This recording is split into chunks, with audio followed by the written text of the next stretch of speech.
Hello all, welcome back to my YouTube channel. So ಇವತ್ತು ಇನ್ನೊಂದು ನಾನು ವ್ಲಾಗ್ ಮಾಡ್ತಾ ಇದ್ದೀನಿ. ಸೊ ಇವತ್ತು ನಾವೆಲ್ಲ ಫ್ಯಾಮಿಲಿ ಸೇರ್ಕೊಂಡೆಲ್ಲ ಹೊರಗೆ ಹೋಗ್ತಾ ಇದ್ದೀವಿ.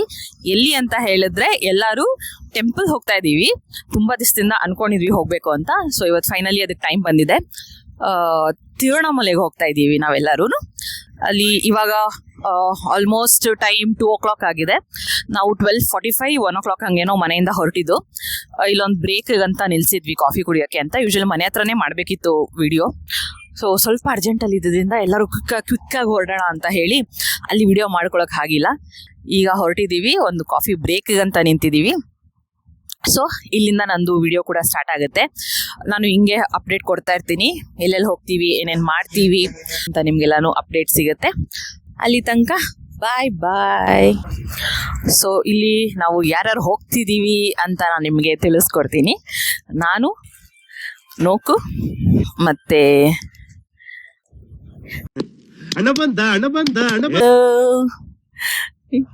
ಇವರು ಬಂದು ನಿಶ್ಚಿತ್ ಜಾಧವ್ ಅಂತ. ಹಾಯ್, ನಮಸ್ಕಾರ. ಎಲ್ಲಿ ಹೋಗ್ತಾ ಇದ್ದೀರಾ, ಏನ್ ಮಾಡ್ತಾ ಇದ್ದೀರಾ? ಇವಾಗ ಫಸ್ಟ್ ಕಾಫಿ ಕುಡ್ಬಿಟ್ಟು ಆಮೇಲೆ ಮಾತಾಡೋಣ ಅಂತ ಇದೀವಿ. ಫಸ್ಟ್ ಕಾಫಿನಾ? ಫಸ್ಟ್ ಕಾಫಿ ಆಮೇಲೆ ಮಾತು. ಸರಿ ಸರಿ, ಕಾಫಿ ಕುಡ್ದ್ಬಿಡ್ಲಿ ಅವರು. ಇವರು ನಿಶ್ಚಿತ್ ಅಂತ ನನ್ನ ಬ್ರದರ್. ಇವರು ನೋಕು, ನಮ್ಮ ಅತ್ತಿಗೆ ಒಳಗಿದ್ದಾರೆ, ಮಕ್ಕಳು ಮಲಗಿದ್ದಾರೆ. ಸೊ ಕಾಫಿ ಬ್ರೇಕ್ ಅಂತ ಬಂದಿದ್ದೀವಿ. ಫಸ್ಟ್ ಕಾಫಿ ಕುಡಿದು ಆಮೇಲೆ ನೆಕ್ಸ್ಟ್ ಹೊರಡೋದು. ಇಟ್ಕೋ ಮಾತಾಡಿ ಇವಾಗ. Hello guys. Hello guys. Hello guys. ಹೋಗ್ತಿದ್ದೀರಾ ಗಾಯ್ಸ್? ತಿರುವಣ್ಣಾಮಲೈ. ಹೌದಾ? ವಾವ್, ಯಾರ್ಯಾರು ಹೋಗ್ತಿದ್ದೀರಾ? ಫ್ಯಾಮಿಲಿ. Oh very good. ಏನ್ ತಿಂತಾ ಇದ್ದೀರಾ ನೀವು? ಕೋಡ್ಬಳೆ. ಕೋಡ್ಬಳೆನಾ ಅದು?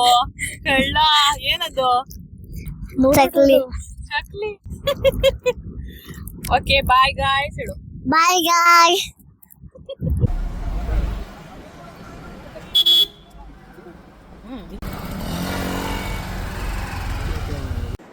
ಹಾಯ್ ಗಾಯ್ಸ್, ಈಗ ಜಸ್ಟ್ ರೀಚ್ ಆದ್ವಿ. ಆಲ್ರೆಡಿ ಟೈಮ್ 5:30 ಆಗಿದೆ. ರೂಮ್ಗೆಲ್ಲ ಚೆಕ್ ಇನ್ ಆಗಿ ಈಗ ಒಂದು ಸ್ವಲ್ಪ ಹೊತ್ತು ರೆಸ್ಟ್ ಮಾಡೋಣ ಅಂತ ಹೇಳಿ ಬಂದ್ವಿ ರೂಮ್ಗೆ. ಬಂದು ಒಂದು ಸ್ವಲ್ಪ ಹೊತ್ತು ಮಲಗಿ ಎದ್ದು ಆಮೇಲೆ ದೇವ್ರ ದರ್ಶನ ಮಾಡೋಕ್ಕೆ ಹೋಗ್ತೀವಿ. ಆಲ್ರೆಡಿ ಎಲ್ಲ ಹೋಗಿ ಮಲ್ಕೊಂಬಿಟ್ಟಿದ್ದಾರೆ. ನಮ್ಮ ಅಣ್ಣನ ಮಗ ಎಲ್ಲ ಆಗಲೇ ಫ್ಲ್ಯಾಟ್. ನಾಟಕ ಮಾಡಬೇಡ. ಓಕೆ, ಎದ್ದು ರೆಡಿಯಾಗಿ ದೇವಸ್ಥಾನಕ್ಕೆ ಹೋಗ್ತೀವಿ. ಟೆಂಪಲ್ ಇಲ್ಲಿಂದನೇ ಎಷ್ಟು ಚೆನ್ನಾಗಿ ಕಾಣಿಸ್ತಿದೆ ಗೊತ್ತಾ? ನೋಡಿ, ಗೋಪುರ ಎಷ್ಟು ಚೆನ್ನಾಗಿ ಕಾಣಿಸ್ತಿದೆ. ಸೊ ರೆಡಿಯಾಗಿ ನೆಕ್ಸ್ಟ್ ಅಪ್ಡೇಟ್ ಕೊಡ್ತೀನಿ. ಟಿಲ್ ದೆನ್ ಟೇಕ್ ಕೇರ್, ಬಾಯ್ ಬಾಯ್. ರೆಸ್ಟ್ ಮಾಡಿ ಎದ್ದು ಕ್ವಿಕ್ಕಾಗಿ ಸ್ನಾನ ಮಾಡಿಕೊಂಡು ದೇವಸ್ಥಾನಕ್ಕೆ ಹೋಗೋಕ್ಕಂತ ನಾನು ರೆಡಿಯಾಗಿದ್ದೆ. ಒಬ್ಬೊಬ್ಬರೇ ಇಲ್ಲೂ ರೆಡಿ ಆಗ್ತಾ ಇದ್ದಾರೆ.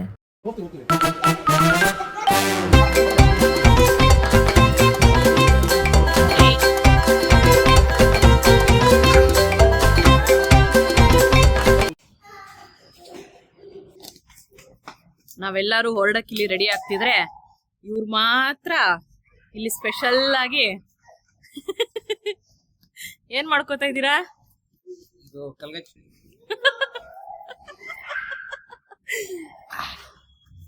ಯಾಕೆ ಅದಿಲ್ದೆ ಇರಕ್ಕಾಗಲ್ವಾ?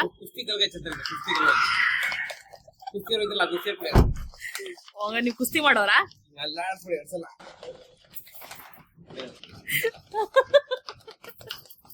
ಬನ್ರಿ ಬೇಗ, ಹೊಟ್ಟೆ ಸಿತೈತೆ ನಮ್ಗೆ. ಇಲ್ಲಿಂದ ನಾವು ಹೊರಡೋಷ್ಟರಲ್ಲೇ ಮಧ್ಯಾಹ್ನ ಆಗೋಗಿತ್ತು. ಆಲ್ಮೋಸ್ಟ್ 12 o'clock ಅಂತಲೇ ಹೇಳ್ಬೋದು. ಸೊ ಬ್ರೇಕ್ಫಾಸ್ಟ್ ಅಂತೂ ಇರಲೇ ಇರಲಿಲ್ಲ, ಫುಲ್ ಖಾಲಿ ಆಗಿತ್ತು ಎಲ್ಲ ಕಡೆನೂ. ಸರಿ ಆಯಿತು ಅಂತ ಲಂಚೇ ಇತ್ತು. ಹೋಗಿ ಲಂಚ್ ಮಕ್ಕಳಿಗೆ ಮೀಲ್ಸ್ ತೊಗೊಂಡು ಒಂದು ಸ್ವಲ್ಪ ಪೊಂಗಲ್ ಮಾತ್ರ ಇತ್ತು ಅಷ್ಟೇ, ಇನ್ನೆಲ್ಲನೂ ಖಾಲಿಯಾಗಿತ್ತು. ಒಂದು ಪೊಂಗಲ್ ತೊಗೊಂಡು ಅದರಲ್ಲೆಲ್ಲ ಶೇರಿಂಗ್ ಮಾಡಿಕೊಂಡು ದೇವಸ್ಥಾನ ಬೇರೆ ಕ್ಲೋಸ್ ಆಗುತ್ತೆ ಅಂತ ಬೇಗ ಇಲ್ಲಿಂದ ಓಡಿದ್ದಾಯಿತು ನಾವು. ಬನ್ನಿ, ಇವಾಗ ನಿಮ್ಮೆಲ್ಲರಿಗೂ ತಿರುವಣ್ಣಾಮಲೆಯಲ್ಲಿರುವ ಅರುಣಾಚಲೇಶ್ವರ ದೇವಸ್ಥಾನದ ಇತಿಹಾಸದ ಬಗ್ಗೆ ತಿಳಿಸ್ಕೊಡ್ತೀನಿ. ನಿಮಗೆಲ್ಲರಿಗೂ ಗೊತ್ತಿರೋ ಹಾಗೆ ತಿರುವಣ್ಣಾಮಲೈ ಅರುಣಾಚಲೇಶ್ವರ ದೇವಸ್ಥಾನ ತಮಿಳುನಾಡಿನ ತಿರುವಣ್ಣಾಮಲೈ ನಗರದಲ್ಲಿದೆ. ಇದು ಶಿವನ ಪಂಚಭೂತ ಕ್ಷೇತ್ರಗಳಲ್ಲಿ ಅಗ್ನಿ ತತ್ವವನ್ನು ಪ್ರತಿನಿಧಿಸುವ ಅತ್ಯಂತ ಪವಿತ್ರ ಕ್ಷೇತ್ರವಾಗಿದೆ. ಪುರಾಣದ ಪ್ರಕಾರ ಒಂದು ದಿನ ಬ್ರಹ್ಮ ಮತ್ತು ವಿಷ್ಣುವಿನ ನಡುವೆ ಯಾರು ಶ್ರೇಷ್ಠ ಎಂಬ ವಾದ ಉಂಟಾಯಿತು. ಆಗ ಪರಶಿವನು ಅನಂತ ಜ್ಯೋತಿಯ ಅಗ್ನಿಸ್ತಂಭವಾಗಿ ಪ್ರತ್ಯಕ್ಷವಾದನು. ವಿಷ್ಣುವು ವರಾಹ ರೂಪದಲ್ಲಿ ಕೆಳಭಾಗವನ್ನು ಹುಡುಕಿದ್ದನು, ಬ್ರಹ್ಮನು ಹಂಸ ರೂಪದಲ್ಲಿ ಮೇಲ್ಭಾಗವನ್ನು ಹುಡುಕಿದನು. ಆದರೆ ಇಬ್ಬರಿಗೂ ಆ ಜ್ಯೋತಿಯ ಆರಂಭ ಅಥವಾ ಅಂತ್ಯ ಸಿಗಲಿಲ್ಲ. ಆಗ ಶಿವನ ಮಹಿಮೆಯನ್ನು ಅರಿತು ಇಬ್ಬರೂ ಶರಣಾದರು. ಆ ಜ್ಯೋತಿಯೇ ನಂತರ ಅರುಣಾಚಲ ಬೆಟ್ಟವಾಗಿ ರೂಪುಗೊಂಡಿತ್ತು ಎಂದು ನಂಬಲಾಗಿದೆ. ಈ ದೇವಸ್ಥಾನವು ಸುಮಾರು 25 ಎಕರೆ ಪ್ರದೇಶದಲ್ಲಿ ನಿರ್ಮಾಣವಾಗಿದ್ದು ಭಾರತದಲ್ಲಿನ ಅತಿ ದೊಡ್ಡ ಶಿವ ದೇವಾಲಯಗಳಲ್ಲಿ ಒಂದಾಗಿದೆ. ಇಲ್ಲಿ 9 ಗೋಪುರಗಳು ಇವೆ. ಅವುಗಳಲ್ಲಿ ರಾಜಗೋಪುರವು ಸುಮಾರು 217 ಅಡಿ ಎತ್ತರ ಹೊಂದಿದ್ದು ಅತ್ಯಂತ ಭವ್ಯವಾದ ಗೋಪುರವಾಗಿದೆ. ಇದನ್ನು ವಿಜಯನಗರದ ಸಾಮ್ರಾಜ್ಯದ ಅರಸ ಶ್ರೀ ಕೃಷ್ಣದೇವರಾಯ ಕಾಲದಲ್ಲಿ ಅಭಿವೃದ್ಧಿಪಡಿಸಲಾಯಿತು ಎಂದು ಹೇಳಲಾಗುತ್ತದೆ. ಪ್ರತಿ ಪೌರ್ಣಿಮೆಯಂದು ಲಕ್ಷಾಂತರ ಭಕ್ತರು ಸುಮಾರು 15 ಕಿಲೋಮೀಟರ್ ಗಿರಿವಲಂ ಗಿರಿ ಪ್ರದಕ್ಷಿಣೆ ಮಾಡುತ್ತಾರೆ. ಈ ಪ್ರದಕ್ಷಿಣೆಯಿಂದ ಮನಸ್ಸಿಗೆ ಶಾಂತಿ, ಪಾಪ ನಿವಾರಣೆ ಮತ್ತು ಶಿವನ ಅನುಗ್ರಹ ದೊರೆಯುತ್ತದೆ ಎಂಬ ನಂಬಿಕೆ ಇದೆ. ದೇವಸ್ಥಾನ 12:30ಗೆಲ್ಲ ಕ್ಲೋಸ್ ಆಗಿತ್ತು. ಸೊ ಇಲ್ಲಿ ನಾವು ಕ್ಯೂ ಅಲ್ಲಿ ಬೇಗ ಹೋಗ್ತಾ ಇದ್ವಿ. ಬಟ್ ಸ್ಟಿಲ್ ಒಂದು ಸ್ವಲ್ಪ ಹೊತ್ತು ವೆಯ್ಟ್ ಮಾಡಬೇಕಾಗಿತ್ತು. ಯಾಕಂದರೆ ಒಂದು ಸ್ವಲ್ಪ ಹೊತ್ತಿಗೆ ಮಾತ್ರ ಕ್ಲೋಸ್ ಮಾಡಿದರು. ಯೂಶಲಿ 12:30 to 3:30 ಕ್ಲೋಸಿಂಗ್ ಟೈಮ್ಸ್ ಅಂತ ಹೇಳ್ತಾರೆ. ಬಟ್ ಅವತ್ತು ಮಂಡೇ ಆಗಿರೋದ್ರಿಂದ ಅಷ್ಟೊತ್ತು ಕ್ಲೋಸ್ ಇರಲಿಲ್ಲ. ಸೊ ಬೇಗನೆ ಓಪನ್ ಮಾಡಿದರು. ಸೊ ನಾವು ಆಲ್ಮೋಸ್ಟ್ 2:45 3 o'clock ಒಳಗೆ ದರ್ಶನ ಮುಗಿಸ್ಕೊಂಡ್ವಿ. ನಾವು ದರ್ಶನಕ್ಕೆ ಹೋಗಿದ್ದು ಸೋಮವಾರ ಆದರೂ ತುಂಬ ರಶ್ ಅಂತ ಏನೂ ಇರಲಿಲ್ಲ. ನಾರ್ಮಲ್ ಮೂವಿಂಗ್ ಕ್ರೌಡ್ ಇದ್ದರು. ಅದಕ್ಕೆ ನಮಗೆ ಸ್ವಲ್ಪ ಬೇಗನೆ ದರ್ಶನ ಕೂಡ ಆಯಿತು. ಸೊ ಬೇರೆ ಟೈಮಲ್ಲಿ ಅಥವಾ ಪೌರ್ಣಮಿ ದಿವಸ ಎಲ್ಲ ಹೋದರೆ ಸುಮಾರು ಗಂಟೆ ಕಾಲ ವೆಯ್ಟ್ ಮಾಡಬೇಕಾಗತ್ತೆ. ಸೊ ಲಕ್ಕಿಲಿ ನಮಗೆ ತುಂಬ ಬೇಗನೆ ಆ್ಯಕ್ಚುಲಿ ದರ್ಶನ ಆಯಿತು. ಜಾಸ್ತಿ ಹೊತ್ತು ವೆಯ್ಟ್ ಮಾಡೋ ಅಂಥದ್ದು ಏನೂ ಇರಲಿಲ್ಲ. ಅದ್ರ ಜೊತೆ ನಮ್ಮ ಮಕ್ಕಳನ್ನ ಕರ್ಕೊಂಡು ಹೋಗಿದ್ದಕ್ಕೆ ಸ್ವಲ್ಪ ಟೈಮ್ ಪಾಸ್ ಕೂಡ ಆಯಿತು. ಅವ್ರು ಮಾಡೋಂಥ ತರಲೆಗಳು, ಅವ್ರು ಆಡ್ತಿದ್ದಿದ್ದು, ಅವ್ರಿಗೆಲ್ಲ ಫಸ್ಟ್ ಎಕ್ಸ್ಪೀರಿಯನ್ಸ್ ಅಲ್ಲ. ಅವರು ತುಂಬ ಖುಷಿಯಾಗಿದ್ದರು. ಇಬ್ಬರು ತುಂಬಾ ಆಟಗಳು ಮಧ್ಯದಲ್ಲಿ ಹೋಗಿ ಸಿಕ್ಕಾಪಟ್ಟೆ ಎಂಜಾಯ್ ಕೂಡ ಮಾಡಿದ್ರು. ನಮಗೂ ಅದೇ ಒಂಥರ ಎಂಟರ್ಟೈನ್ಮೆಂಟ್ ಇತ್ತು ಆ್ಯಕ್ಚುಲಿ ಲೈನಲ್ಲಿ ಹೋಗಬೇಕಾದ್ರೆ. ದೇವಸ್ಥಾನ ಒಳಗೆ ಹೋಗ್ತಾ ಆ ವೈಬ್ಸೇ ಒಂಥರ ತುಂಬ ಚೆನ್ನಾಗಿತ್ತು. ಚಿಕ್ಕ ಗೋಪುರಗಳು, ಚಿಕ್ಕ ಆರ್ಕಿಟೆಕ್ಚರ್ಗಳು ಎಲ್ಲ ಎಷ್ಟು ಚೆನ್ನಾಗಿತ್ತು ಅಂದರೆ ಒಂಥರ ಏನೋ ಪಾಸಿಟಿವ್ ವೈಬ್ಸ್ ಇತ್ತು. ಆಮೇಲೆ ಒಳಗೆ ಒಂಥರ ಕಾಮ್ನೆಸ್, ಪೀಸ್, ಒಂಥರ ಏನೋ ಮನಸ್ಸಿಗೆ ಒಂಥರ ನೆಮ್ಮದಿ ಅನ್ನೋ ಥರ ಫೀಲು. ಅದೇನೋ ತುಂಬ ಚೆನ್ನಾಗಿತ್ತು ಮಾತ್ರ. ನಮ್ಮೆಲ್ಲರಿಗಂತೂ ದೇವ್ರನ್ನ ನೋಡಿ ಎಷ್ಟು ಖುಷಿ ಆಯಿತು ಅಂದರೆ ತುಂಬ ಹತ್ತಿರದಿಂದ ನೋಡುವಂಥ ಚಾನ್ಸ್ ಸಿಕ್ಕಿತ್ತು ಅಂತಲೇ ಹೇಳ್ಬೋದು. ಯಾಕಂದರೆ ಸ್ಟಾರ್ಟಿಂಗ್ ನಾವು ಹೋಗಿದ್ದೆ ಯಾವುದೋ ಒಂದು ಕ್ಯೂ ಅಲ್ಲಿ. ಅದಾದಮೇಲೆ ಜನ ಕಡಿಮೆ ಇದ್ದಾರೆ ಅಂತ ಇನ್ನೊಂದು ಕ್ಯೂಗೆ ಶಿಫ್ಟ್ ಮಾಡಿದ್ರು. ಅಲ್ಲಿಂದ ತುಂಬ ಹತ್ತಿರನೇ ಹೋಗಿದ್ದು ಆಯಿತು ನಾವು ದರ್ಶನಕ್ಕೆ. ತುಂಬ ಬೇಗ ಕೂಡ ಆಯಿತು. ಹಲೋ. ಸೊ ಫೈನಲಿ ದರ್ಶನ ಮುಗೀತು. ಇವಾಗ ಒಳಗೆ ಹೋಗಿ ದರ್ಶನ ಎಲ್ಲ ಮುಗಿಸ್ಕೊಂಡು ಆಲ್ಮೋಸ್ಟ್ 1 o'clock ನಿಂತಿದ್ದು ಕ್ಯೂಗೆ. ಈಗ 3:15 ಆಗಿದೆ. ಹೊರಗಡೆ ಬಂದಿದ್ದೀವಿ. ಇವಾಗ ದರ್ಶನ ಮುಗಿಸ್ಕೊಂಡು ರೂಮ್ಗೆ ಹೋಗ್ತಾ ಇದ್ದೀವಿ. ರೂಮಲ್ಲಿ ಸ್ವಲ್ಪ ಹೊತ್ತು ರೆಸ್ಟ್ ಮಾಡಿಬಿಟ್ಟು ನೆಕ್ಸ್ಟ್ ಏನು ಮಾಡ್ತೀವಿ ಅಂತ ನಿಮಗೆ ಅಪ್ಡೇಟ್ ಕೊಡ್ತೀನಿ. Hello, hi. ನಮ್ಮದು ದರ್ಶನ ಎಲ್ಲ ಮುಗಿಸಿ ರೂಮಿಗೆ ಬಂದು ಸ್ವಲ್ಪ ಹೊತ್ತು ರೆಸ್ಟ್ ಮಾಡಿ ಈಗ ಎಲ್ಲ ರೆಡಿ ಆಗಿ ಗಿರಿ ಪ್ರದಕ್ಷಿಣೆ ಮಾಡಕ್ಕೆ ಹೋಗ್ತಾ ಇದ್ದೀವಿ. ಸೊ ಗಿರಿ ಪ್ರದಕ್ಷಿಣೆಗೆ 3 ಜನ ಸದ್ಯಕ್ಕೆ ಹೋಗ್ತಾ ಇರೋದು. ನಾನು, ಅಣ್ಣ, ಅತ್ತಿಗೆ. ಮಕ್ಕಳು ಮಲಗಿದ್ದಾರೆ. ನೂಕು ಅವ್ರನ್ನ ನೋಡ್ಕೋತಿದ್ದಾರೆ. ಅವರೆಲ್ಲ ಎದ್ದಾದ್ಮೇಲೆ ಮಕ್ಕಳನ್ನ ನೂಕು ಕರ್ಕೊ ಬರ್ತಾರೆ ಆನ್ ದ ವೇ ಹೋಗ್ಬೇಕಾದ್ರೆ. ಹಂಗೆ ಅಷ್ಟರಲ್ಲಿ ನಾವು ಹೋಗಿ ಈಗ ದೇವಸ್ಥಾನದ ಹತ್ರ ದೀಪ ಅಂಟಿಸಿ ಗಿರಿ ಪ್ರದಕ್ಷಿಣೆಗೆ ಹೊರಡ್ತೀವಿ. ಹೋಗ್ಬೇಕಾದ್ರೆ ಆನ್ ದ ವೇ ನಿಮಗೆ ಅಪ್ಡೇಟ್ಸ್ ಕೊಡ್ತೀನಿ. ಎಲ್ಲೆಲ್ಲಿ ಹೋದ್ವಿ, ಯಾವ ದೇವಸ್ಥಾನಕ್ಕೆ ಹೋದ್ವಿ, ಏನೇನು ಮಾಡಿದ್ವಿ ಅಂತ ಎಲ್ಲ. ಟಿಲ್ ದೆನ್ ಬಾಯ್ ಬಾಯ್. ಇಲ್ಲಿ ನಾನು ನಮ್ಮ ಅತ್ತಿಗೆ ಇಬ್ಬರು ಒಂದೇ ಥರ ಔಟ್ಫಿಟ್ನ ತೊಗೊಂಡಿದ್ವಿ ಆ್ಯಕ್ಚುಲಿ ಹಾಕೋಬೇಕು ಅಂತಲೇ. ಮೇನ್ಲಿ ಗಿರಿ ಪ್ರದಕ್ಷಿಣೆ ಮಾಡೋಕ್ಕಂತಲೇ ಒಂದು ಸ್ವಲ್ಪ ಕಂಫರ್ಟಬಲ್ ಆಗಿರೋ ಔಟ್ಫಿಟ್ ಬೇಕು ಅಂತ ಈ ಕಾರ್ಡ್ ಸೆಟ್ ಕಾಟನಲ್ಲಿ ತೊಗೊಂಡಿದ್ವಿ. ತುಂಬ ಆ್ಯಕ್ಚುಲಿ ಚೆನ್ನಾಗಿತ್ತು. ಕಾರ್ಡ್ ಸೆಟ್ ಅಂತಲೇ ಹೇಳ್ಬೋದು. ತುಂಬ ಕಂಫರ್ಟಬಲ್ ಆಗಿತ್ತು ನಮಗೆ ವಾಕ್ ಮಾಡಲಿಕ್ಕೆ. ಇದ್ರ ಮಧ್ಯದಲ್ಲಿ ನಮ್ಮ ಅಣ್ಣಂದು ಸ್ವಲ್ಪ ಎಂಟರ್ಟೈನ್ಮೆಂಟ್ ಕೂಡ ನಡೀತಾ ಇತ್ತು. ನೀವೇ ನೋಡ್ಬೋದು ಅವನು ಆಡ್ತಿರೋದನ್ನ. ನಾವು ದೇವಸ್ಥಾನದ ಹತ್ರನೇ ರೂಮ್ ಮಾಡಿರೋದ್ರಿಂದ ನಮಗೆ ನಡ್ಕೊಂಡು ಹೋಗೋಕ್ಕೆ ತುಂಬ ಈಸಿ ಆಗ್ತಿತ್ತು. ದೇವಸ್ಥಾನ ಜಸ್ಟ್ ನಮಗೆ 300 ಮೀಟರ್ಸಲ್ಲಿತ್ತು. ಆರಾಮಾಗಿ ನಡ್ಕೊಂಡು ಹೋಗಿ ಬರ್ಬೋದಾಗಿತ್ತು. ಇಲ್ಲಿ ನಾವು ಗಿರಿ ಪ್ರದಕ್ಷಿಣೆ ಮಾಡೋಕ್ಕೋಸ್ಕರ ರಾಜಗೋಪುರ ಹತ್ರ ಹೋಗಿ ಅಲ್ಲಿ ಕರ್ಪೂರ ಹಂಚೋಕ್ಕೆ, ಕಾಯಿ ಹೊಡೆಯೋಕ್ಕೆ ಮತ್ತು ಅಲ್ಲಿ ಪೂಜೆ ಮಾಡಿಕೊಂಡು ಹೊರಡೋಕ್ಕೆ ಅಂತ ನಾವಿಲ್ಲಿಗೆ ಬಂದಿದ್ವಿ. ಇಲ್ಲಿಂದ ಎಲ್ಲ ಮುಗಿಸ್ಕೊಂಡು ನಾವು ಪ್ರದಕ್ಷಿಣೆ ಸ್ಟಾರ್ಟ್ ಮಾಡಿದ್ವಿ. ಆ್ಯಕ್ಚುಲಿ ಗಿರಿವಾಲಂ ಮಾರ್ಗದಲ್ಲಿ ಒಟ್ಟು 9 ಲಿಂಗಗಳು ಸಿಗುತ್ತೆ. ಅದರ ಮಹತ್ವಗಳೇನೆಂದರೆ ಇಲ್ಲಿ ನಿಮಗೆ ಮೊದಲನೇ ಸಿಗೋದು ಇಂದ್ರಲಿಂಗ. ಇಂದ್ರಲಿಂಗನ ಯಾಕಾಗಿ ಪೂಜಿಸಬೇಕು ಅಂದರೆ ಗೌರವ, ಯಶಸ್ಸು ಮತ್ತು ಉತ್ತಮ ಸ್ಥಾನಕ್ಕಾಗಿ ಪೂಜಿಸ್ತಾರೆ ಇಲ್ಲಿ. ಎರಡನೆಯದ್ದು ಅಗ್ನಿಲಿಂಗ. ಆರೋಗ್ಯ, ಧೈರ್ಯ ಮತ್ತು ನಕಾರಾತ್ಮಕ ಶಕ್ತಿಗಳ ನಿವಾರಣೆಗಾಗಿ ಅಗ್ನಿಲಿಂಗನ ಪೂಜಿಸ್ತಾರೆ ಇಲ್ಲಿ.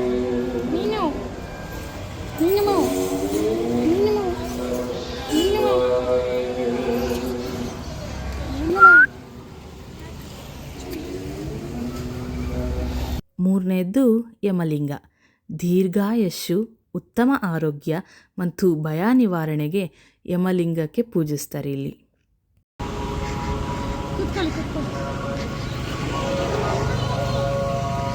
Hello Hello guys. ಕೇಳೋದಾ? ಇಲ್ಲಿ ಇದ್ದಾನೆ.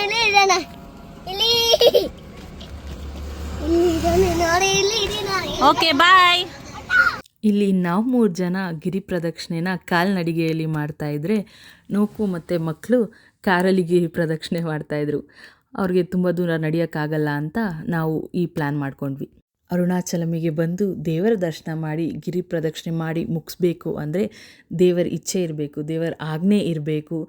ದೇವರು ಯಾವಾಗ ಕರೆಸ್ಕೋತಾರೋ ಆವಾಗಲೇ ನಮಗೆ ಬಂದು ನಾವು ಏನು ಅಂದ್ಕೊಂಡಿದ್ದೀವಿ ಅದನ್ನು ಮಾಡೋಕ್ಕೆ ಖಂಡಿತವಾಗ್ಲೂ ಸಾಧ್ಯ ಆಗೋದು. ಆಲ್ರೆಡಿ 5 ಕಿಲೋಮೀಟರ್ಸ್ ಮುಗಿಸಿದ್ದೀವಿ. ಇನ್ನು 9 ಕಿಲೋಮೀಟರ್ಸ್ ಪೆಂಡಿಂಗ್ ಇದೆ. ನಾನು ಗಿರಿ ಪ್ರದಕ್ಷಿಣೆ ಮಾಡ್ತಿರೋದು ಯಾಕಂದರೆ ನಂದೊಂದು ಹರಕೆ ಇತ್ತು. ಆ ಹರಕೆ ಏರಿದ ಮೇಲೇ ನಾನು ಗಿರಿ ಪ್ರದಕ್ಷಿಣೆ ಮಾಡೋಕ್ಕಂತ ಬಂದಿದ್ದು. ಸೊ ಸ್ಟಾರ್ಟಿಂಗಲ್ಲಂತೂ ಫುಲ್ ಜೋಶಲ್ಲಿ ಸ್ಟಾರ್ಟ್ ಮಾಡಿದೆ ಗಿರಿ ಪ್ರದಕ್ಷಿಣೆ ಮಾಡೋಕ್ಕಂತ. ಹೋಗ್ತಾ ಆಲ್ಮೋಸ್ಟ್ ಒಂದು 10 ಕಿಲೋಮೀಟರ್ಸ್ವರೆಗೂ ಎನರ್ಜಿ ಫುಲ್ ಹೈಯಲ್ಲಿತ್ತು. ಆಮೇಲೆ ಸ್ವಲ್ಪನೇ ಡ್ರಾಪ್ ಡೌನ್ ಆಗ್ತಾ ಬಂತು. ಮಧ್ಯ ಒಂದು 5-10 ಮಿನಿಟ್ಸ್ ಬ್ರೇಕ್ ತೊಗೊಂಡು ಒಂದು ಸ್ವಲ್ಪ ನೀರು ಕುಡ್ದು ಮತ್ತೆ ಸ್ಟಾರ್ಟ್ ಮಾಡ್ತಾಯಿದ್ವಿ ನಾವು. ಹಾಗೆ ಇಲ್ಲಿ ಹೋಗಬೇಕಾದ್ರೆ ಆನ್ ದ ವೇ ನಿಮಗೆ ಎಷ್ಟು ಮುದ್ದಾಗಿರೋ ಜಿಂಕೆಗಳೆಲ್ಲ ಕಾಣಿಸ್ಕೊಂಡು ಅದನ್ನೆಲ್ಲ ನೋಡಿಕೊಂಡು ಅದನ್ನೆಲ್ಲ ಸ್ವಲ್ಪ ವಿಡಿಯೋ ಶೂಟ್ ಮಾಡಿ ಮಕ್ಕಳಿಗೆಲ್ಲ ಅದನ್ನು ತೋರಿಸಿ ಮಕ್ಕಳು ಕೂಡ ತುಂಬ ಎಂಜಾಯ್ ಮಾಡಿದ್ರು ಅದನ್ನೆಲ್ಲ ನೋಡಿ. ಮತ್ತು ಇನ್ನೊಂದು ಆ್ಯನಿಮಲ್ಸ್ಗೆ ಫೀಡ್ ಮಾಡಬಾರ್ದು ಅಂತ ಅಲ್ಲಿ ಹಾಕಿದ್ದಾರೆ. ಬಟ್ ಸ್ಟಿಲ್ ಜನಗಳು ಏನೋ ಒಂದು ತೊಗೊಂಬಂದು ತಿನ್ನಿಸೋದು ಮಾಡೋದು ತುಂಬ ಮಾಡ್ತಾಯಿದ್ರು ಅದನ್ನು. ಪ್ರಾಣಿಗಳಿಗೂ ಅದು ತುಂಬ ಇರಿಟೇಷನ್ ಥರ ಆಗ್ತಿತ್ತು. ಒಂದಕ್ಕೆ ಸಿಗ್ತಿತ್ತು ಆಹಾರ, ಇನ್ನೊಂದಕ್ಕೆ ಸಿಗ್ತಾ ಇರಲಿಲ್ಲ. ಸೊ ಕೊಟ್ಟರೆ ಎಲ್ಲರಿಗೂ ಕೊಡಬೇಕು, ಇಲ್ಲಾಂದರೆ ಕೊಡಲೇಬಾರ್ದು ಅಂತಾರೆ. ಬಟ್ ಆ್ಯಕ್ಚುಲಿ ಕೊಡಲೇಬಾರ್ದು. ಅಲ್ಲಿ ಸ್ಟ್ರಿಕ್ಟಾಗಿ ಬೋರ್ಡ್ಸ್ ಎಲ್ಲ ಕಡೆನೂ ಹಾಕಿದ್ದಾರೆ ಅದನ್ನು ಕೊಡಲೇಬಾರ್ದು ಆ್ಯಕ್ಚುಲಿ ಫುಡ್ನ. ಅದನ್ನು ಒಂಚೂರು ನಮ್ಮ ಜನಗಳು ನೋಡಿಕೊಂಡು ಅದನ್ನು ಸ್ವಲ್ಪ ತಲೆಯಲ್ಲಿ ಇಟ್ಕೊಂಡ್ರೆ ಒಳ್ಳೆಯದು ಅಂತ ನನಗನ್ನಿಸ್ತು. ನಮಗೆ ಇಲ್ಲಿ ಮುಂದೆ ಸಿಗೋದೇ ನಿವೃತ್ತಿ ಲಿಂಗ. ಇದು 4ನೇ ಲಿಂಗ ಆಗಿದ್ದು ಇಲ್ಲಿ ದುಷ್ಟಶಕ್ತಿಗಳು, ಅಡೆತಡೆಗಳು ಮತ್ತು ಕಷ್ಟಗಳಿಂದ ರಕ್ಷಣೆಗಾಗಿ ಇಲ್ಲಿ ನಿವೃತ್ತಿ ಲಿಂಗಕ್ಕೆ ಪೂಜಿಸ್ತಾರೆ. ಇಲ್ಲಿ ಒಂದು 5-6 ಕಿಲೋಮೀಟರ್ ಆಗ್ತಿದ್ದಂಗೆ ಎಲ್ಲ ಕಡೆನೂ ಫುಟ್ ಮಸಾಜಸ್ ಇಟ್ಟಿರ್ತಾರೆ. ತುಂಬ ಕಾಲು ನೋವು ಇದ್ದರೆ ನಡೆಯೋಕ್ಕೆ ಆಗ್ತಿಲ್ಲ ಅಂದರೆ ನೀವಿಲ್ಲಿ ಒಂದು 5 to 10 ಮಿನಿಟ್ಸ್ ಮಸಾಜ್ ತೊಗೊಂಡು ಮುಂದೆ ಹೋಗ್ಬೋದು. 5 ಮಿನಿಟ್ಸ್ ಮಸಾಜ್ಗೆ ನಿಮಗೆ 30 ರೂಪೀಸ್ ಏನೋ ಚಾರ್ಜ್ ಮಾಡ್ತಾರೆ. 5ನೇ ಲಿಂಗ ಅಂದರೆ ಸೂರ್ಯಲಿಂಗ. ಉತ್ತಮ ಆರೋಗ್ಯ, ಆತ್ಮವಿಶ್ವಾಸ, ಯಶಸ್ಸು, ಚೈತನ್ಯ ಮತ್ತು ಸೂರ್ಯದೋಷ ನಿವಾರಣೆಗೆ ಪೂಜಿಸುತ್ತಾರೆ ಇಲ್ಲಿ. 6ನೇ ಲಿಂಗ ಬಂದು ವರುಣಲಿಂಗ. ಇಲ್ಲಿ ಮನಃಶಾಂತಿ, ಉತ್ತಮ ಕುಟುಂಬ ಜೀವನ ಮತ್ತು ಸಮೃದ್ಧಿಗಾಗಿ ವರುಣಲಿಂಗಕ್ಕೆ ಪೂಜಿಸ್ತಾರೆ. 7ನೇ ಲಿಂಗ ಅಂದರೆ ವಾಯುಲಿಂಗ. ಉತ್ತಮ ಆರೋಗ್ಯ, ಉಸಿರಾಟದ ಶಕ್ತಿ ಮತ್ತು ಜೀವಶಕ್ತಿಗಾಗಿ ವಾಯುಲಿಂಗನ ಇಲ್ಲಿ ಪೂಜಿಸ್ತಾರೆ. 8ನೇ ಲಿಂಗ ಅಂದರೆ ಚಂದ್ರಲಿಂಗ. ಮನಸ್ಸಿಗೆ ಶಾಂತಿ, ಮಾನಸಿಕ ನೆಮ್ಮದಿ, ಕುಟುಂಬದ ಸೌಹಾರ್ದತೆ ಮತ್ತು ಚಂದ್ರದೋಷ ನಿವಾರಣೆಗೆ ಇಲ್ಲಿ ಚಂದ್ರಲಿಂಗದಲ್ಲಿ ಪೂಜಿಸುತ್ತಾರೆ. ಇಲ್ಲಿ ನಿಮಗೆ ಮುಂದೆ ಸಿಗುವಂಥದ್ದೇ ಕುಬೇರಲಿಂಗ. ಧನ, ಐಶ್ವರ್ಯ, ವ್ಯಾಪಾರದಲ್ಲಿ ಯಶಸ್ಸು ಮತ್ತು ಆರ್ಥಿಕ ಬೆಳವಣಿಗೆಗಾಗಿ ಕುಬೇರಲಿಂಗನ ಇಲ್ಲಿ ಪೂಜಿಸ್ತಾರೆ. ಕೊನೆಯದಾಗಿ ಸಿಗುವುದೇ ಈಶಾನ್ಯಲಿಂಗ. ಜ್ಞಾನ, ಆಧ್ಯಾತ್ಮಿಕ ಪ್ರಗತಿ, ಮೋಕ್ಷ ಮತ್ತು ಶಿವನ ಸಂಪೂರ್ಣ ಕೃಪೆಗಾಗಿ ಇಲ್ಲಿ ಈಶಾನ್ಯಲಿಂಗವನ್ನು ಪೂಜಿಸ್ತಾರೆ.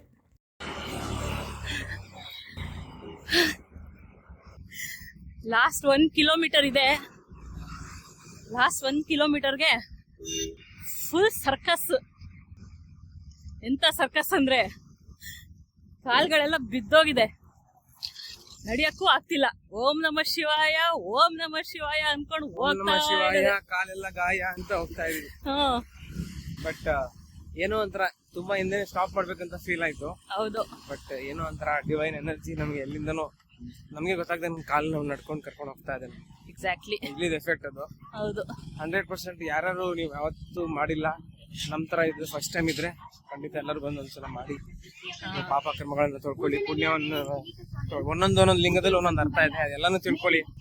ಗೂಗಲ್ ಮಾಡಿ, ಯೂಟ್ಯೂಬ್ ಮಾಡಿ, ನಾವು ಆದಷ್ಟು ಇನ್ಫಾರ್ಮೇಶನ್ ಹಾಕ್ತಿವಿ, ಅದನ್ನ ನೋಡ್ಕೊ ಕ್ಲೀನಾಗಿ ಪ್ಲಾನ್ ಮಾಡ್ಕೊಳ್ಳಿ. ಆಮೇಲೆ ಒನ್ ಟಿಪ್ ಏನಂದ್ರೆ ಗಿರಿ ಪ್ರದಕ್ಷಿಣೆ ಮಾಡ್ಬೇಕಾದ್ರೆ ನನ್ನ ಕಡೆಯಿಂದ 2 ಟಿಪ್ ಕೊಡ್ತೀನಿ. ಒಂದು, ತಣ್ಣಗಿರೋ ಹೊತ್ತರಲ್ಲಿ ಮಾಡಿ. ಅರ್ಲಿ ಮಾರ್ನಿಂಗ್ ಒಂದು 3 ಗಂಟೆ 4 ಗಂಟೆಗಾದ್ರೂ ಆಗಿರ್ಬೋದು, ಇಲ್ಲ ಸಂಜೆ ಒಂದು 5 ಗಂಟೆ ಮೇಲೆ ಹೊರಟ್ಬಿಟ್ಟು ನಿಧಾನಕ್ಕೆ ನಡ್ಕೊಂಡು ಹೋಗಿ. ಇನ್ನೊಂದು ಟಿಪ್ ಬಂದು ಈ ತರ ಫುಟ್ಪಾತ್ ನ ಜಾಸ್ತಿ ಯೂಸ್ ಮಾಡಿ ಟ್ರೈ ಮಾಡಿ. ಯಾಕಂದ್ರೆ ಕಾರ್ ಯೂಶಲಿ ಏನಾದ್ರು ರಫ್ ಇರುತ್ತೆ, ಎಸ್ಪೆಷಲಿ ಈ ಕಾರ್ನರ್ಸ್ ಅಲ್ಲಿ ನಡ್ಕೊಂಡು ಹೋಗ್ತೀರಾ ಅಂದ್ರೆ, ಈ ತರ ಕೆಳಗಡೆ ಕಾರ್ನರ್ಸ್ ಅಲ್ಲಿ ತೋರಿಸೇನು ಕಾರ್ನರ್ಸ್ ಅಲ್ಲಿ ಈ ತರ ಎಂಡಲ್ಲಿ ನಡ್ಕೊಂಡು ಹೋಗ್ತೀರಾ ಅಂತಂದ್ರೆ ಅದರಿಂದ ಕಾಲುಗಳು ಆಲ್ರೆಡಿ ನಮ್ಗೆ ಕೆಲಸ ಕೊಟ್ಟಿದೆ, ಎಲ್ಲ ಊತ ಬಂದ್ಬಿಟ್ಟಿದೆ, ನಡೀತಾ ಇದೀವಿ ಹಂಗೇನೆ. ನಮ್ಗೆ ಗೊತ್ತಾಗಿಲ್ಲ, ನಮ್ಗೆ ಯಾರು ಹೇಳಿಲ್ಲ. ಸೊ ನಮ್ಮ ಎಕ್ಸ್ಪೀರಿಯನ್ಸ್ ಪ್ರಕಾರ ಹೇಳ್ತಾ ಇದೀವಿ, ಆದಷ್ಟು ಫುಟ್ಪಾತ್ ನ ಯೂಸ್ ಮಾಡಿದ್ರೆ ನಿಮ್ಗೆ ಸ್ವಲ್ಪ ಒಳ್ಳೇದು. ಕಾಂಕ್ರೀಟ್ ಅಷ್ಟು ರಫ್ ಇರಲ್ಲ, ಸ್ವಲ್ಪ ಹೆಲ್ಪ್ ಮಾಡುತ್ತೆ. ಆಮೇಲೆ ಇನ್ನೊಂದು ಲಾಸ್ಟ್ ಏನಂತಂದ್ರೆ, ಸ್ಟಾರ್ಟ್ ಮಾಡೋಕ್ಕಿಂತ ಮುಂಚೆ ಸ್ವಲ್ಪ ವಾರ್ಮ್ ಅಪ್ ಮಾಡ್ಕೊಳ್ಳಿ. ಅಂದ್ರೆ ನಿಮ್ ಜಾಯಿಂಟ್ಸ್ ನ ಸ್ವಲ್ಪ ಎಕ್ಸರ್ಸೈಸ್, ನೀವೇನಾದ್ರು ಎಕ್ಸರ್ಸೈಸೇ ಮಾಡಿಲ್ಲ ಅಂತಂದ್ರೆ ಲೈಫಲ್ಲಿ ಎಸ್ಪೆಷಲಿ ಅಂತವ್ರಿಗಂತೂ ಬೇಕೇ ಬೇಕು ವಾರ್ಮ್ ಅಪ್. ಎಕ್ಸರ್ಸೈಸ್ ಮಾಡೋರ್ಗೂ ಬೇಕು, ಅಷ್ಟೇ ಇದ್ರಿಂದ ಹೇಳ್ತೀನಿ. ಸೊ ಫೈನಲಿ ಇವಾಗ ಒಂದ್ ಸ್ವಲ್ಪ ದೂರ ಇದೆ, ಹೋಗಿ ಮುಗಿಸಿದ್ರೆ ವಿ ಆರ್ ಡನ್. ಸೂಪರ್ ಆಗಿತ್ತು, ಸಿಕ್ಕಾಪಟ್ಟೆ ಚೆನ್ನಾಗಿತ್ತು. ಒಂದು ಎಕ್ಸ್ಪೀರಿಯನ್ಸ್ ಸಕ್ಕತ್ತಾಗಿತ್ತು. ಹೆಂಗೆ ಸ್ಟಾರ್ಟ್ ಮಾಡಿ ಹೆಂಗೆ ಎಂಡ್ ಪಾಯಿಂಟ್ ವರ್ಗೂ ಬರ್ತಾ ಇದೀವಿ ಅನ್ನೋದೇ ಒಂದು ದೊಡ್ಡ ಆಶ್ಚರ್ಯ ಆಯ್ತು. ಸಕ್ಕತ್ತಾಗಿತ್ತು ಮಾತ್ರ ಎಕ್ಸ್ಪೀರಿಯನ್ಸು. ನೆಕ್ಸ್ಟ್ ಹೆಂಗೆ ಎಂಡ್ ಮಾಡ್ತೀವಿ ಅಂತ ಹೇಳ್ತೀವಿ. Till then stay tune, bye bye. ಭಕ್ತಿಯಿಂದ ಅರುಣಾಚಲೇಶ್ವರನ ದರ್ಶನ ಮಾಡಿ ಅಷ್ಟಲಿಂಗಗಳ ದರ್ಶನದೊಂದಿಗೆ ಗಿರಿ ಪ್ರದಕ್ಷಿಣೆ ಮಾಡಿದರೆ ಶಿವನ ಅನುಗ್ರಹ, ಆಂತರಿಕ ಶಾಂತಿ ಮತ್ತು ಜೀವನದಲ್ಲಿ ಶುಭ ಫಲಗಳು ದೊರೆಯುತ್ತವೆ ಎಂಬುದು ಭಕ್ತರ ನಂಬಿಕೆಯಾಗಿದೆ. ಎಲ್ಲ ದೇವಸ್ಥಾನಗಳ ದರ್ಶನ ಮುಗಿಸ್ಕೊಂಡು 14 ಕಿಲೋಮೀಟರ್ ಗಿರಿ ಪ್ರದಕ್ಷಿಣೆ ಮುಗಿಸ್ಕೊಂಡು ಇನ್ನೇನು ಹತ್ರ ಬಂದು ಆ ಗೋಪುರ ನಮ್ಮ ಕಣ್ಮುಂದೆ ಕಾಣಿಸಿದ ತಕ್ಷಣ ಆಗುವ ಖುಷಿನೇ ಏನೋ ಒಂಥರ ಬೇರೆಯೇ ಅಂತ ಹೇಳ್ಬೋದು. ಆ ಗೋಪುರ ಹತ್ರ ಬಂದು ಮತ್ತೆ ದೀಪ ಅಂಟಿಸಿ ನಮ್ಮ ಗಿರಿ ಪ್ರದಕ್ಷಿಣೆ ಇಲ್ಲಿಗೆ ಮುಗಿಸಿದ್ದೀವಿ ಅಂತ ದೇವರಿಗೆ ಒಪ್ಸೋದಿದೆಯಲ್ಲ, ಅದಂತೂ ಒಂಥರ ಬೇರೆ ಲೆವೆಲೇ ಅಂತ ಹೇಳ್ಬೋದು. ಫೈನಲಿ ಇಲ್ಲಿಗೆ ನಮ್ಮ ಇವತ್ತಿನ ವ್ಲಾಗ್ ಮುಗಿದಿದೆ. ನಿಮ್ಮ ಎಲ್ಲರಿಗೂ ನಮ್ಮ ಈ ವ್ಲಾಗ್ನ ನೋಡಿ, ಈ ವಿಡಿಯೋನ ನೋಡಿ ಖುಷಿಯಾಗಿದ್ದರೆ ದಯವಿಟ್ಟು ಕಮೆಂಟ್ಸ್ ಮೂಲಕ ಏನಾದರೂ ತಿಳಿಸ್ಕೊಡಿ. ಸೊ ನಮ್ಮಿಂದ ಒಂದು ಸ್ವಲ್ಪ ಯೂಸ್ಫುಲ್ ಮೆಸೇಜು ನಿಮಗೆ ಸಿಕ್ಕಿದೆ ಅಂತ ನಾವು ಅನ್ಕೋತೀವಿ. ಹೀಗೆ ನಮ್ಮನ್ನ ಸಪೋರ್ಟ್ ಮಾಡ್ತಾಯಿರಿ ಅಂತ ಹೇಳಿ ಮುಗಿಸ್ತಾ ಇದ್ದೀನಿ. Thank you.